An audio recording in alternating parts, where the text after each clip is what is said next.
বিসমিল্লাহির রহমানির রাহিম। হিজরি ১৭ সনে সর্বপ্রথম মুসলমানগণ পারস্য আসেন, কিন্তু নানা কারণ বিশেষে এর পিছনে খলিফার অনুমোদন না থাকায় প্রথমবার তাঁরা সফল কাম হতে পারেননি। আরবের সাথে ঘনিষ্ঠভাবে সংশ্লিষ্ট এলাকা ইরাক ও আহওয়াজ বিজিত হবার পর প্রায় সময় হজরত ওমর বলতেন, হয় যদি আমাদের ও পারস্যর মধ্য আগুনের পাহাড় থাকত তাহলে মঙ্গল হতো। কিন্তু শেষ পর্যন্ত হঠাৎ করে যুদ্ধ বেঁধে যায় এবং খলিফাও এদিকে মনোযোগী হতে বাধ্য হন। আলা ইবনে হাজরামি হিজরি ১৭ সনে বাহরাইনের শাসক নিযুক্ত হন। তিনি অত্যন্ত সাহসী ও উৎসাহী লোক ছিলেন। তাছাড়া নানা বিষয়ে তিনি হজরত সাদ ইবনে ওয়াক্কাসের সাথে প্রতিযোগিতা করতেন। হজরত সাদ রাদিয়াল্লাহু তাআলা আনহু যখন কাদসিয়ার বিরাট বিজয় লাভ করেন, তখন আলা ইবনে হাজরামি এটা অপেক্ষা বট কিছু করার জন্য অস্থির হয়ে খলিফার দরবার থেকে অনুমতি না নিয়ে জলপথে পারস্য আক্রমণ করতে চলেন। তাতে খুলাইদ ইবনে মানজার সেনাপতি নিযুক্ত হন। জারুদ ইবনে মুয়াল্লা এবং সাওয়ার ইবনে হাম্মামের নেতৃত্বেও পৃথক পৃথক সৈন্য চলে। ইস্তাখার পৌঁছে মুসলমানগণ জাহাজ নোঙর করে তীরে অবতরণ করে। ইস্তাখারের শাসক পূর্ব থেকেই এক বিরাট বাহিনীসহ নদীর তীরে অপেক্ষায় ছিলেন। সুতরাং মুসলিম সৈন্যগণ ঠিকমতো তীরে পৌঁছার পূর্বে তিনি আক্রমণ আরম্ভ করেন। শত্রুদের তুলনায় মুসলমানদের সৈন্য সংখ্যা যদিও সামান্য ছিল, তবুও সেনাপতির অটুট ধৈর্য ও অসীম সাহসে ভাটা পড়ে না। তিনি সৈন্যগণকে লক্ষ্য করে বলেন, মুসলমানগণ, ভগ্নোৎসাহ হবে না। শত্রুরা আমাদের জাহাজ দখল করতে চেষ্টা করছে, কিন্তু আল্লাহর রহমতে শুধু আমাদের জাহাজ নয়, এদের দেশও আমাদের দখলে এসে যাবে। খুলাইদ ও জারুদ প্রাণপণ যুদ্ধ করেন। ভীষণ যুদ্ধের পর মুসলমানদের জয় হয়, কিন্তু যুদ্ধে মুসলমানদেরও বিরাট এক অংশ শহীদ হয়ে যায়। এজন্য আর সামনে এগোনো সম্ভবপর ছিল না। মুজাহিদগণ স্বদেশের দিকে ফিরতে এসেও নিরাশ হন, কারণ ইতপূর্বেই শত্রুরা তাদের জাহাজ ডুবিয়ে দিয়েছিল। শেষ পর্যন্ত অন্য উপায় হয়ে তাঁরা স্থলপথে বসরার দিকে রওনা হন। কিন্তু দুর্ভাগ্য, এ রাস্তায়ও শত্রুরা প্রতিবন্ধকতা সৃষ্টি করে রেখেছিল। হজরত ওমর রাদিয়াল্লাহু আনহু পারস্য আক্রমণ এবং মুসলমানদের এরূপ দূর অবস্থার কথা জানতে পেরে অত্যন্ত ক্ষুব্ধ হন। আলা ইবনে হাজরামিকে অত্যন্ত কঠোর ভাষায় পত্র লিখেন এবং তখনই উতবা ইবনে গাওয়ানকে লিখেন, যেন বিপন্ন মুসলমানদের উদ্ধারের ব্যবস্থা করেন। উতবা ইবনে গাওয়ান আবু সবরাকে ১২,০০০ সৈন্যসহ পারস্য প্রেরণ করেন। মুসলমানগণ যেখানে আটক হয়ে পড়ছিল, উতবা সেখানে গিয়ে শিবির স্থাপন করেন।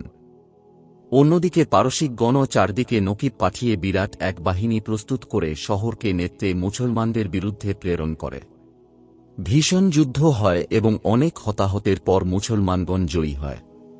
কিন্তু খলিফার দরবার থেকে আর এগিয়ে যাবার অনুমতি ছিল না বলে তাঁরা বসরায় ফিরে আসতে বাধ্য হন।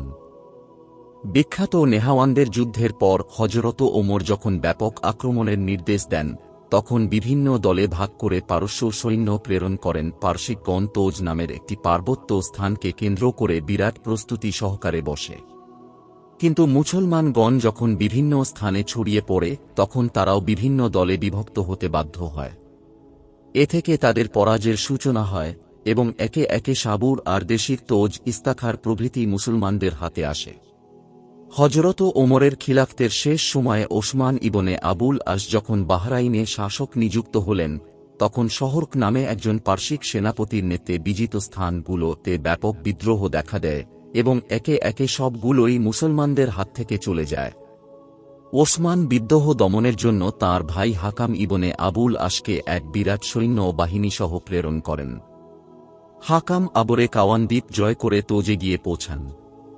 তোজ জয়ের পর এখানেই কেন্দ্র স্থাপন করেন। সেখানে তিনি কয়েকটি মসজিদ নির্মাণ করেন, আরবের অনেকগুলো গোত্রের বস্তি স্থাপন করে দেন। হাকাম এ কেন্দ্র থেকে এগিয়ে সীমান্তবর্তী এলাকায় আক্রমণ করতে থাকেন এবং ধীরে ধীরে ইস্তাখার, সাবুর, আরজান আর দেশির প্রভৃতি এলাকা দখল করেন। হাকামের এ কর্মতৎপরতায় বিদ্রোহী নেতা শহরক অত্যন্ত উত্তেজিত হয় এবং এক বিরাট বাহিনী তৈরি করে হাকামের আশ্রয়স্থল তোজ আক্রমণে এগিয়ে আসে। অন্যদিকে হাকামও খবর পেয়ে এগিয়ে রাম শহরে পৌঁছান। এখানেই উভয় দলে যুদ্ধ হয়। দীর্ঘস্থায়ী যুদ্ধের পর পারসিকরা শোচনীয়ভাবে পরাজিত হয় এবং সেনাপতি শহর নিহত হয়। এরপর ওসমান ইবনে আবুল আস চারদিকে ব্যাপকভাবে সৈন্য প্রেরণ করেন। শহরকের পরাজয়ে সমগ্র পারস্য ভীষণ আতঙ্কের সৃষ্টি হয়ে গিয়েছিল। সুতরাং সামান্য প্রচেষ্টায় বিরাট বিরাট এলাকা জয় হয়ে যায়। গাজরুন, নবন্দজান, আরজান, সাবুর প্রভৃতি পারস্যর প্রধান শহরগুলো জয়ের পর ফসাদারে, আবজর্দ, বাহার প্রভৃতি স্থানে সৈন্য প্রেরণ করা হয় এবং সৈন্যগণ বিরাট সাফল্য অর্জন করে কারমান বিজয়ে সুহাইল ইবনে আদি নিযুক্ত হয়েছিলেন। হিজরি 23 সনে তিনি বশির ইবনে আমর আজালির সহযোগিতায় গিয়ে কারমান আক্রমণ করেন। সেখানকার শাসক কফস প্রভৃতি স্থান থেকে সাহায্য নিয়ে মুসলমানদের গতিরোধ করেন, কিন্তু যুদ্ধে তিনি নিহত হন এবং সৈন্যগণ বিক্ষিপ্তভাবে পালিয়ে যায়। এখন সামনে আর কোনো বাধা ছিল না, সুতরাং মুসলমানগণ অবাধে জিরা ও সিরজান পর্যন্ত গিয়ে পৌঁছান। জিরাত কারমানের প্রসিদ্ধ বাণিজ্য স্থান এবং সিরজান ছিল শ্রেষ্ঠ শহর। সিস্তান জয় করেন আসেম ইবনে আমর। সীমান্তবর্তী অধিবাসীগণ আসেমের গতিরোধ করে, কিন্তু নামমাত্র যুদ্ধের পরই তারা পলায়ন করে আসেম বিনা বাধায় এগিয়ে আসেন এবং সিস্তানের জরঞ্জ অবরোধ করেন। কিছুদিন অবরোধের পর সেখানকার অধিবাসীরা এ শর্তে সন্ধির আবেদন করে যে তাদের শস্য ক্ষেত্র নিরাপদ থাকতে দেয়া হবে। মুসলমানগণ শর্ত মেনে নেয় এবং শেষ পর্যন্ত অত্যন্ত বিশ্বস্ততার সাথে এ শর্ত পালিত হয়। এ দেশটি জয় হবার ফলে বল্ক নদীর তীর থেকে আরম্ভ করে সিন্ধুদেশ পর্যন্ত সুদূর এলাকা দখলের চাবিকাঠি তাদের হাতে আসে। এরপর থেকে সুযোগমতো মুসলমানগণ সেসব এলাকায় আক্রমণ করতে শুরু করে হাকাম ইবনে আমর মাকরান বিজয়ের জন্য ভারপ্রাপ্ত হয়েছিলেন। তিনি হিজরি 23 সনে সৈন্য মাকরান রওনা হন। তখন মাকরানের বাদশাহ ছিলেন রাসেল নামে এক বীর পুরুষ। মুসলমানদের আসার সংবাদ পেয়ে তিনি এগিয়ে তাঁদের গতিরোধ করেন। ভীষণ এক যুদ্ধের পর রাজা রাসেল পরাজিত হন এবং মাকরান মুসলমানদের পদানত হয়। হাকান জয়ের সুসংবাদের সাথে যুদ্ধলব্ধ কয়েকটি হাতিও খলিফার দরবারে প্রেরণ করেন। শাহার আবদি নামে এক ব্যক্তি বিজয়ের সুসংবাদ নিয়ে খলিফার দরবারে উপস্থিত হলেন। তখন ওমর রাদিয়াল্লাহু আনহু তাঁর কাছে বিজিত দেশ সম্বন্ধে জিজ্ঞেস করলে তিনি সুললিত ভাষায় এর জবাব দেন, আমরা এক আজব দেশ জয় করেছি, এর সমতল ভূমি যেন পাহাড়। এতে পানির অত্যন্ত অভাব, খেজুর অত্যন্ত নিকৃষ্ট শ্রেণীর, আমাদের শত্রুরা অত্যন্ত সাহসী, সে দেশে আমাদের নিরাপত্তা খুবই কম, ক্ষতির সম্ভাবনা বেশি। সে দেশের সম্পদ প্রাচুর্য যেন অত্যন্ত কম। হযরত ওমর পত্রবাহকের বর্ণনাভঙ্গি শুনে একটু বিরক্ত হলে পত্রবাহককে বলেন, আমার দোষ কি খলিফাতুল মুসলিমিন, আমি প্রকৃত কথাই বলেছি। এরপর হযরত ওমর রাদিয়াল্লাহু আনহু সেনাপতিকে লিখেন যেন আর সামনে সৈন্য পরিচালনা না করে বিজিত দেশে শান্তি ও সমৃদ্ধির প্রচেষ্টা করা হয়। হযরত ফারুক বিভিন্ন দেশে ব্যাপকভাবে আক্রমণ করার পরিকল্পনা অনুযায়ী যে বিভিন্ন সেনাপতি নিযুক্ত করেছিলেন, এর মধ্যে আহনাফ ইবনে কায়েসের ওপর খোরাসান বিজয়ের ভার প্রদান করা হয়েছিল। আহনাফ হিজরি 23 সনে খোরাসান রওনা হন এবং তফসিন হয়ে হিরাতে গিয়ে পৌঁছান। হিরাত অধিকার করার পর মার্ধে শাহজাহানের দিকে এগিয়ে যান। তখন সম্রাট ইয়াজদিরদ এখানেই অবস্থান করছিলেন। ইয়াজদগিরদ মুসলমানদের আসার সংবাদ পেয়ে সেখান থেকে মারওয়ারিদ চলে যান এবং চীন সম্রাট খাকানের কাছে সাহায্য কামনা করেন। আহনাফ মাঙ্গ শাহজাহান জয় করে সেখানে নুমান বাহেলিকে রেখে মারওয়ারিদের দিকে এগিয়ে যান। আহনাফের আসার সংবাদ পেয়ে ইয়াজদগিরদ মারওয়ারিদ থেকেও পলায়ন করে বলখে এসে আশ্রয় নেন। ইতোমধ্য কুফা থেকে আলকামা ইবনে নজরি, রবি ইবনে আমের তাইমি, আবদুল্লাহ ইবনে সাকাফি, ইবনে উম্মে গাজাল হামদানি প্রমুখ বিখ্যাত বীর সেনাপতিগণ সম্ভিব্যাহারে নতুন সৈন্যগণ এসে পৌঁছান। আনাফ নতুন সৈন্য নিয়ে বিপুল বিক্রমে বল্ক আক্রমণ করেন। ইয়াজদগিরদ এবারও শোচনীয়ভাবে পরাজিত হয়ে খোরাসান ত্যাগ করে খাকান রাজ্য পালিয়ে যান। আহনাফ ময়দান খালি পেয়ে অতি সহজে নিশাপুর থেকে তাখারিস্তান পর্যন্ত জয় করেন। সমস্ত খোরাসান জয় হওয়ার পর আহনাফ মারওয়ারিদে কেন্দ্র স্থাপন করেন এবং হযরত ওমর রাদিয়াল্লাহু আনহু এর কাছে বিজয় সংবাদ সহ পত্র লিখেন। সমস্ত খোরাসান এখন মুসলমানদের অধিকারে এসেছে। হযরত ওমর কোনো দিন অধিক দেশ জয় পছন্দ করতেন না। পত্র পাঠ করে বলেন, মুসলমানদের মধ্য আর খোরাসানের মধ্য যদি আগুনের দরিয়া থাকত তাহলেই উত্তম হতো। কিন্তু তবুও তিনি আনাফের অপূর্ব বীরত্বের তারিফ না করে পারলেন না, এবং জবাবে লিখেন, যে পর্যন্ত এগিয়েছ তা থেকে এক পদও আর এগিয়ে যাবে না।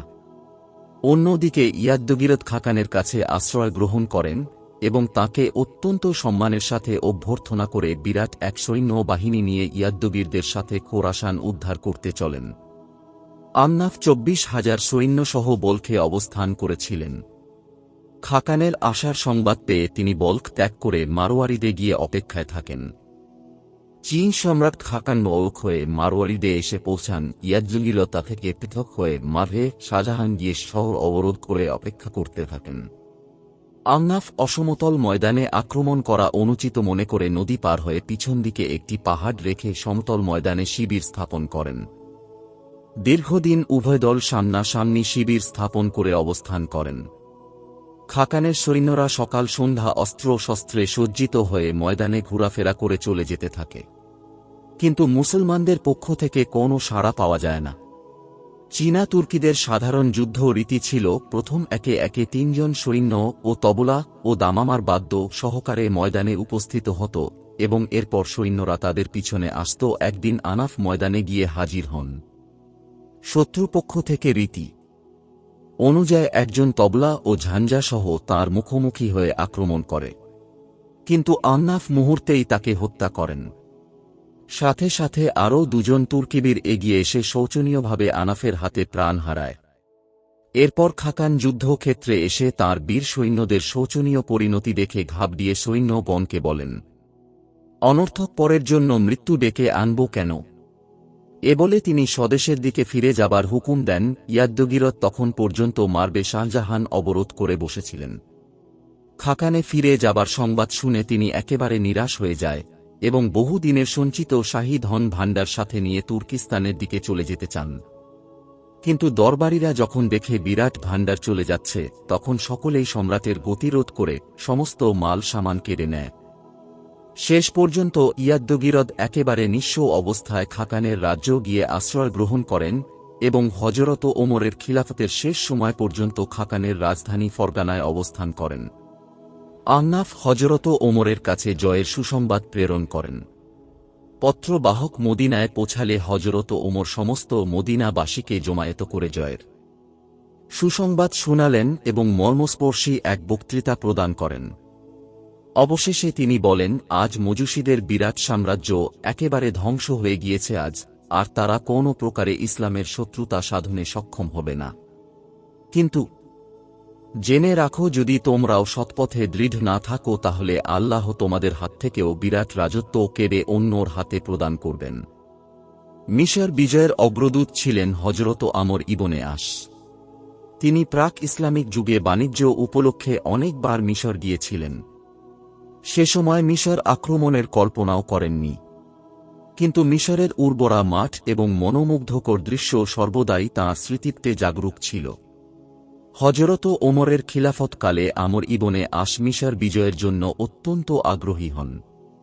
হযরত ওমর যখন শেষবারের মতো সিরিয়া সফরে গিয়েছিলেন, তখন তিনি সেখানে তাঁর সাথে সাক্ষাৎ করেন, তাঁকে অভিপ্রায় জানিয়ে দেন। প্রথম হযরত ওমর রাদিয়াল্লাহু তাআলা আনহু তাঁকে নিষেধ করেন, কিন্তু শেষ পর্যন্ত আমরের আগ্রহ তাঁকে মিশর আক্রমণের অনুমতি দেন এবং 4000 সৈন্য সাথে দিয়ে দেন। বিদায় দেয়ার সময় হযরত ওমর বলেছিলেন, যদি আমি রাস্তা থেকে ফিরে আসার জন্য হুকুম পাঠাই তাহলে তখনই ফিরে আসবে।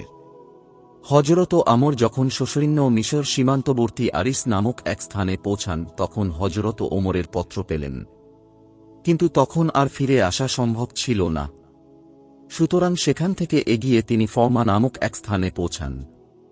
ফ্মাসেকালে ভূমধ্য সাগরের তীরবর্তী একটি প্রসিদ্ধ শহর ছিল। এখানে বিখ্যাত গ্রিক দার্শনিক জালিয়ানুসের কবর ছিল, কিন্তু বর্তমানে এটা নিশ্চিহ্ন হয়ে গিয়েছে। এখানে রোম সম্রাটের বিরাট এক সৈন্য দলের বসবাস ছিল। তারা নগর থেকে বের হয়ে মুসলমান সৈন্যদেরকে আক্রমণ করে। উভয় দলে দীর্ঘ 1 মাস পর্যন্ত ক্রমাগত যুদ্ধ চলার পর মুসলমানগণ জয়ী হয়। যুদ্ধ শেষে হজরত আমর ফর্মা থেকে এগিয়ে বিলবিস ও মেয়নিন দুটি স্থান জয় করে ফুসতাত পৌঁছান। সে যুগে ফুসতাত সম্পূর্ণ সমতল মাঠ ছিল, কিন্তু এখানে একটি পুরাতন দুর্গ ও নীলন্দের তীরবর্তী একটি মনোরম স্থান ছিল। এখানে অনেক বিদেশি জাহাজ নোঙ্গর করত। স্বাস্থ্যকর স্থান বলে মিশরে নিযুক্ত অনেক রোমক কর্মচারীও এখানে অবস্থান করে। এ সমস্ত কারণে স্থানটির রাজনৈতিক গুরুত্ব ছিল অপরিসীম। সুতরাং হজরত আমর প্রথম স্থানটি অধিকার করার জন্য প্রস্তুত হন, কিন্তু মিশর রাজ মককাশ পূর্ব থেকে ফুসতাতের দুর্গে এসে অবস্থান করছিলেন। হজরত আমর দেখেন শত্রুদের প্রস্তুতির তুলনায় মুসলমানগণ নিতান্ত নগণ্য, তাই তিনি খলিফার দরবারে পত্র লিখেন। পত্রে হজরত ওমর রাদিয়াল্লাহু তাআলা আনহু, হজরত জুবায়ের ইবনুল আওয়াম, হজরত উবাদা ইবনে শামেত, হজরত মেদাদ ইবনে আমর, সালামা ইবনে মুখাল্লাদ প্রমুখ বিখ্যাত বীরের নেতৃত্বে 10,000 সৈন্য প্রেরণ করে প্রশ্ন উত্তরে জানালেন, আমি যে সেনাপতি পাঠিয়েছি তাঁরা একজন 1,000 অশ্বারোহীর সম পরিমাণ।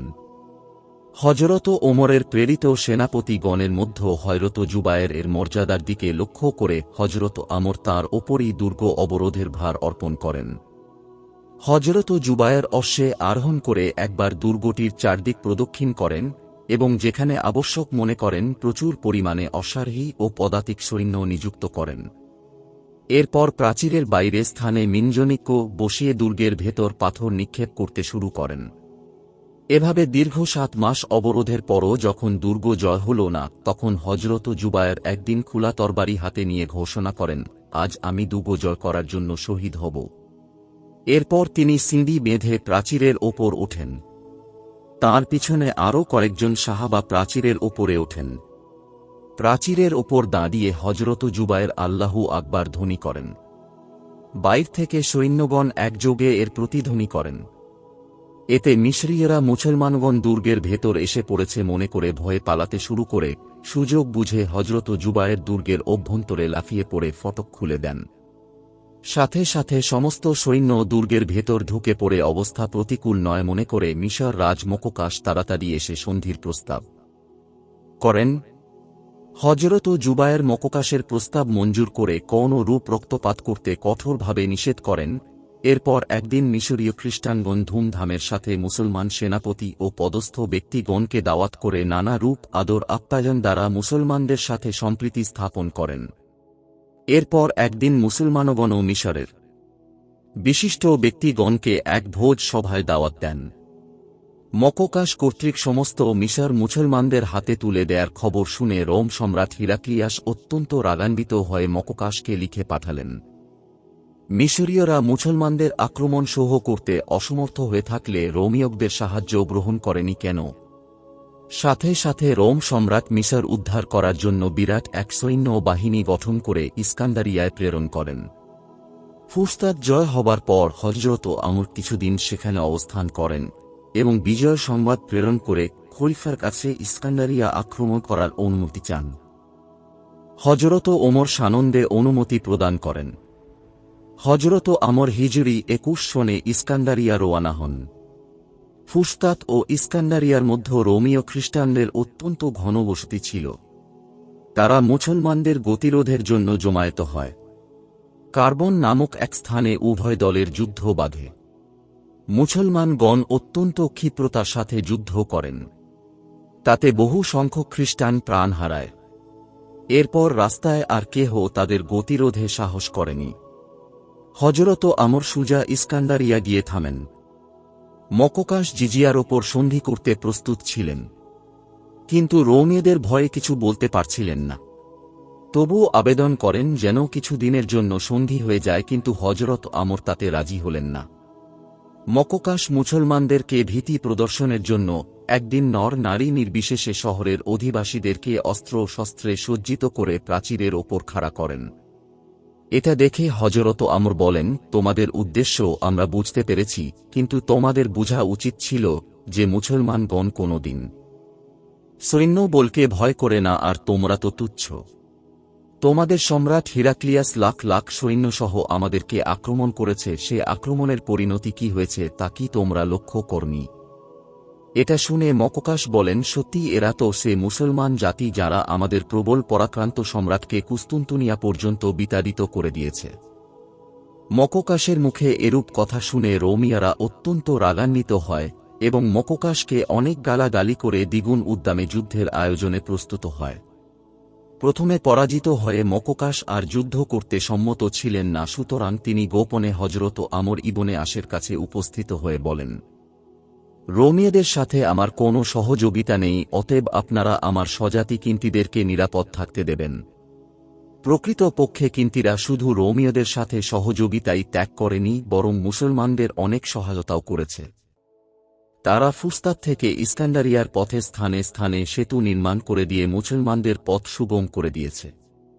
ইস্কান্দারিয়া অবরোধের সময় মুসলমানদের সমস্ত রসদ তারাই জুগিয়েছে। ইস্কান্দারিয়া অবরোধের পর রোমীয়রা মাঝে মাঝে দুর্গ থেকে বের হয়ে মুসলমান শিবিরে অতর্কিত আক্রমণ চালাত। এভাবে একদিন ভীষণ যুদ্ধ বেঁধে যায়। উভয় পক্ষের বীরগণ দীর্ঘ সময় ধরে প্রাণপণে যুদ্ধ করেন, কিন্তু জয় পরাজয় সম্পূর্ণ অনিশ্চয়তার মধ্যে রয়ে যায়। শেষ পর্যন্ত হঠাৎ একবার মুসলমানগণ আক্রমণের তীব্রতা বৃদ্ধি করে। রোমীয়রা এ আক্রমণ সহ্য করতে না পেরে দুর্গের ভেতর আশ্রয় নেয়। পিছনে মুসলমানগণও দুর্গে ঢুকে পড়ে। দুর্গের অভ্যন্তরে কিছুক্ষণ তুমুল যুদ্ধ চলার পর মুসলমানগণ আবার পিছিয়ে আসতে বাধ্য হয়। কিন্তু ঘটনাক্রমে আমর ইবনে আস-সহ কয়েকজন বিশিষ্ট সেনাপতি দুর্গের ভেতর থাকতেই দুর্গদ্বার বন্ধ করে দেয়া হয়। রোমীয়রা কয়েকজন মুসলমানকে আয়ত্তে পেয়ে জীবিত বন্দী করতে এগিয়ে আসে, কিন্তু তারা হীনভাবে বন্দী না হয়ে বরং বীরের ন্যায় প্রাণ দিতে প্রস্তুত হন। তাদের অপূর্ব সাহস দেখে রোমীয়রা বলে, আমাদের একজনের সাথে তোমরা কেহ যুদ্ধ করো, যদি আমাদেরকে পরাজিত করতে পারো তাহলে তোমাদেরকে ছেড়ে দেব। এ বলে একজন বিরাটদেহী খ্রিস্টান এগিয়ে আসে। হজরত আমর এগিয়ে আসতে চান, কিন্তু ইতোপূর্বে অন্য এক সেনা নায়ক হজরত মাসলামা শত্রুর সামনে হাজির হন। কিছুক্ষণ ঘাত প্রতিঘাতের পর অকস্মাৎ খ্রিস্টানটির মাথা ভুলুণ্ঠিত হয়ে পড়ে। রোমীয়রা তাদেরকে চিনতে পারেনি, সুতরাং পূর্ব প্রতিশ্রুতি অনুযায়ী তাদের ছেড়ে দেয়। ইস্কান্দারিয়ার অবরোধ যতই দীর্ঘতর হয়, হজরত ওমর রাদিয়াল্লাহু তাআলা আনহু ততই অস্থির হয়ে ওঠেন।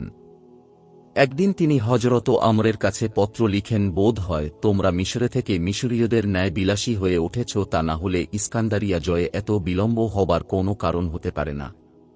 আমার এ পত্র পাওয়া মাত্র সৈন্যগণকে সমবেত করে জিহাদের জন্য বক্তৃতা দেবে, এবং আমি যাকে সেনাপতি করে পাঠিয়েছি সে যেন আগে গিয়ে আক্রমণ করে আর সমস্ত সৈন্য পরে গিয়ে ঝাঁপিয়ে পড়ে। পত্র পেয়ে হজরত আমর মুসলমানকে সমবেত করে হজরত ওমরের পত্র শুনিয়ে জিহাদ সম্বন্ধে উত্তেজনাপূর্ণ এক বক্তৃতা প্রদান করেন। সৈন্যদের শৌর্য বীর্যের নির্বাপিত আগুন যেন হঠাৎ পুনরায় প্রজ্বলিত হয়।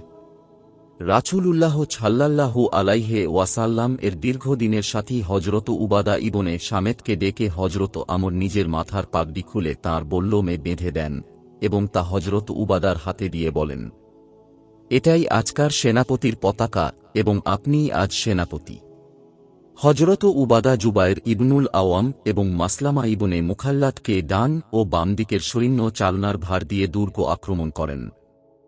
মুসলমানগণ এমন তীব্র বেগে আসেন যে প্রথম আক্রমণে নগর বিজিত হয়ে যায়। হজরত আমর তখন মুয়াবিয়া ইবনে খাদিজকে বিজয়ের সুসংবাদসহ মদিনায় প্রেরণ করেন। মুয়াবিয়া ক্ষিপ্রগতির উটে আরোহণ করে প্রাণপণ বেগে মদিনার দিকে চলেন। মুয়াবিয়া যখন মদিনায় পৌঁছান তখন দ্বিপ্রহর। তিনি ভেবেছেন হয়তো হজরত ওমর এখন আরাম করছেন, এজন্য সুজা মসজিদে নববীর দিকে চলে যান। রাস্তায় হজরত ওমরের বাদীর সাথে মুয়াবিয়ার দেখা হয়। বাদী তাকে বিদেশীর মতো দেখে পরিচয় জিজ্ঞেস করেন। মুয়াবিয়া যখন বলেন যে আমি ইস্কান্দারিয়া থেকে এসেছি, তখন বাদী তাড়াতাড়ি গিয়ে হজরত ওমরের কাছে খবর দেন। হজরত ওমর তখন বাদীর দ্বারা মুয়াবিয়াকে ডেকে পাঠালেন। মুয়াবিয়া হজরত ওমরের কাছে পৌঁছে দেখেন তিনি তাঁর সাথে মিলিত হবার জন্য বের হচ্ছেন। মুয়াবিয়ার মুখে ইস্কান্দারিয়া বিজয়ের সুসংবাদ শুনে খলিফা সিজদায় মাথা নত করেন এবং আনন্দাতিশয্য তখনই মসজিদে এসে সমস্ত লোককে সমবেত করেন। মুয়াবিয়া সকলকে ইস্কান্দারিয়া বিজয়ের কাহিনী শুনালেন। এরপর হজরত ওমর মুয়াবিয়াকে নিজ বাড়িতে নিয়ে যান এবং কিছু রুটি ও জয়তুন তেল নিয়ে মেহমানসহ খেতে বসেন। খেতে বসে তিনি মুয়াবিয়াকে বলেন, তুমি প্রথমেই কেন আমার বাড়িতে এলে না? মুয়াবিয়া বলেন, আমি ভেবেছিলাম এ ভর দুপুরে হয়তো আপনি একটু ঘুমাচ্ছেন। এ কথা শুনে হযরত ওমর বলেন, আমার দুর্ভাগ্য যে তোমরা আমার প্রতি এরূপ ধারণা পোষণ করো। আমি যদি দিনে বিশ্রাম করি তাহলে খিলাফতের গুরুভারকে বহন করবে। ইস্কান্দারিয়া বিজয়ের পর আমর ইবনুল আস ফুস্তাতে ফিরে আসেন এবং নতুন শহর আবাদ করতে আরম্ভ করেন। তিনি সম্পূর্ণ নতুন পরিকল্পনায় সাদা ইমারত প্রস্তুতকরণ সুন্দর এক শহর তৈরি করেন। যদিও ফুস্তাত ও ইস্কান্দারিয়া অধিকৃত হবার পর সমস্ত মিশরে তেমন উল্লেখযোগ্য কোনো শত্রু ছিল না, তবু সারা দেশব্যাপী অনেক রোমীয় খ্রিস্টান গোত্র বসবাস করছিল। এজন্য চারদিকে ছোট ছোট সৈন্যদল প্রেরণ করে তিনি অধিবাসীদেরকে অনুগত করে নেন, যেন রোমীয়রা হঠাৎ বিদ্রোহ করতে না পারে। তাছাড়া কয়েকজন প্রসিদ্ধ সেনাপতি মিশরের বিভিন্ন স্থানে সফর করেন। তাঁরা যেদিকেই যান সেখানকার লোক স্বেচ্ছায় জিজিয়া দানে স্বীকৃত হয়ে মুসলমানদের বশ্যতা স্বীকার করে। অন্যদিকে উকবা ইবনে আমের জুহানি মিশরের সমস্ত গ্রাম অঞ্চল অধিকার করেন। ফুস্তাত ও ইস্কান্দারিয়া বিজয়ের ফলে অনেক মিশরীয় কিবতী মুসলমানদের হাতে বন্দী হয়েছিল। হযরত আমর ইবনুল আস হযরত ওমরের কাছে পত্র লিখেন বন্দীদের কি করা হবে। পত্রের জবাবে হযরত ওমর লিখেন, বন্দীদেরকে সমবেত করে তাদের বুঝিয়ে দাও যে তারা যদি ইসলাম গ্রহণ করে তাহলে আমরা তাদেরকে মুসলমানের সমান অধিকার দিয়ে ভ্রাতৃত্বভাবে আলিঙ্গন করতে প্রস্তুত আছি, আর যদি তারা মুসলমান না হয় তাহলে জিজিয়া দিয়ে এদের স্বচ্ছন্দে বাস করতে পারে। একদিন হযরত আমর খ্রিস্টান সর্দারগণকে ডাকালেন এবং মুসলিম ও খ্রিস্টানদের সম্মিলিত এক সভায় কয়েক হাজার বন্দীকে হাজির করা হয়। হযরত আমর সভায় একজন কিন্তিকে হযরত ওমরের নির্দেশ পড়ে শুনালেন। হযরত ওমরের এ মহান বাণী শুনে অনেক মুসলমান হয়ে যায় এবং অনেকে নিজেদের ধর্ম ত্যাগ করতে অস্বীকার করে, সুতরাং তাদেরকে খ্রিস্টানদের কাছে ফেরত দেয়া হয়। হযরত আমরের এ মহতী সভায় তিনি ইসলামের যে আদর্শ দেখিয়েছেন তা সত্যিই প্রণিধানযোগ্য। তিনি একজন কিন্তিকে ডেকে হযরত ওমরের বাণী পাঠ করে শুনালেন। যখন সে শুনত তখন সে মুসলমান হয়ে যেত। তখন মুসলমানগণ সম্মিলিত কণ্ঠে আল্লাহু আকবার ধ্বনি করে আনন্দ প্রকাশ করত। আর যদি কেহ তা স্বধর্মে থেকে যেত তখন খ্রিস্টানরা আনন্দ ধ্বনি করে উঠত, আর মুসলমানগণ অত্যন্ত দুঃখিত হয়ে তাদের দিকে চেয়ে থাকত। এভাবে বন্দীরা মুক্তি পেয়ে যায় এবং ইসলামী ভ্রাতৃত্বের আলোতে দিন দিন সমস্ত মিশর আলোকিত হয়ে উঠতে থাকে। আল্লাহ সর্বজ্ঞা জ্ঞাত।